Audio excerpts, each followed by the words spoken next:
राधे राधे भक्तों, व्रत भक्ति ज्ञान में आपका स्वागत है। मोक्षदा एकादशी व्रत कथा और महात्म्य। अगर आप चैनल पर नए हैं तो चैनल को सब्सक्राइब करें।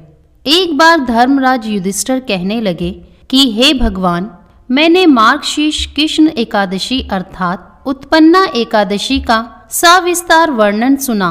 अब आप कृपा करके मुझे मार्गशीर्ष माह के शुक्ल पक्ष की एकादशी के विषय में भी बतलाइए।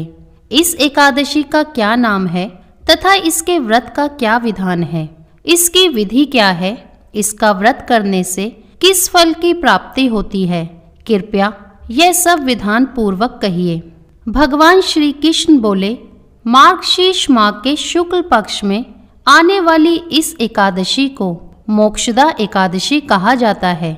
यह व्रत मोक्ष देने वाला तथा चिंतामणि के समान सब कामनाएं पूर्ण करने वाला है, जिससे आप अपने पूर्वजों के दुखों को खत्म कर सकते हैं।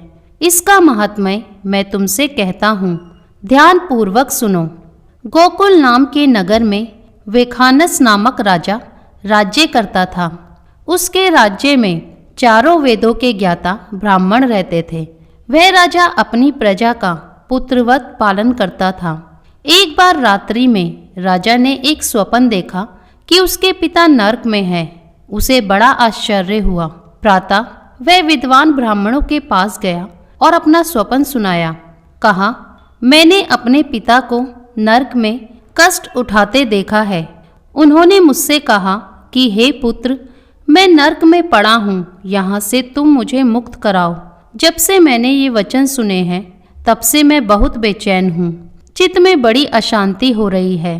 मुझे इस राज्य, धन, पुत्र, स्त्री, हाथी, घोड़े आदि में कुछ भी सुख प्रतीत नहीं होता। क्या करूं?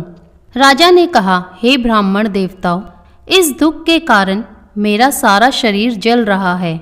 अब आप कृपा करके कोई तप, दान, व्रत आदि ऐसा उपाय बतलाइए जिससे मेरे पिता को मुक्ति मिल जाए। उस पुत्र का जीवन व्यर्थ है जो अपने माता पिता का उद्धार न कर सके।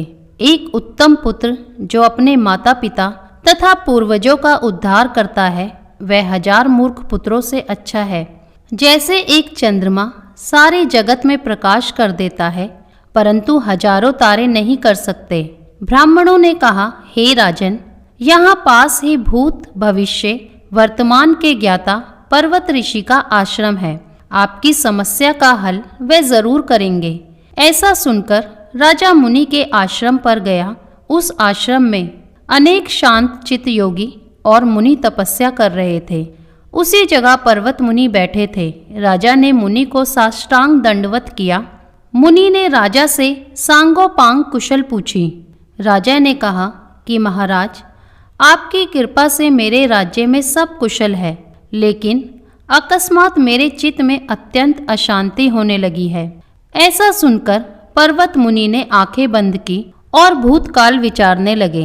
फिर बोले, हे राजन, मैंने योग के बल से तुम्हारे पिता के कुकर्मों को जान लिया है। उन्होंने पूर्व जन्म में कामातुर होकर एक पत्नी को रति दी, किंतु सौत के कहने पर दूसरी पत्नी को ऋतुदान मांगने पर भी नहीं दिया। उसी पाप कर्म के कारण तुम्हारे पिता को नरक में जाना पड़ा। तब राजा ने कहा, इसका कोई उपाय बतलाइए। मुनि बोले, हे राजन, आप मार्गशीर्ष एकादशी का उपवास करें और उस उपवास के पुण्य को अपने पिता को संकल्प कर दें। इसके प्रभाव से आपके पिता की अवश्य नरक से मुक्ति होगी। मुनि के यह वचन सुनकर राजा महल में आया और मुनि के कहने अनुसार कुटुंब सहित मोक्षदा एकादशी का व्रत किया। इसके उपवास का पुण्य उसने पिता को अर्पण कर दिया।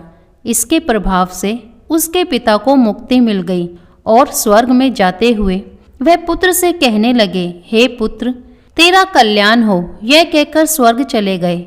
मार्गशीर्ष मास की शुक्ल पक्ष की मोक्षदा एकादशी का जो व्रत करते हैं, उनके समस्त पाप नष्ट हो जाते हैं।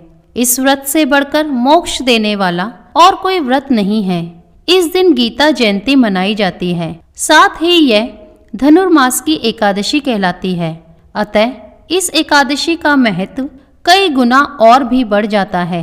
इस दिन से गीता पाठ का अनुष्ठान प्रारंभ करें तथा प्रतिदिन थोड़ी देर गीता अवश्य पढ़ें। तो प्रेम से बोलिए विष्णु भगवान की जय।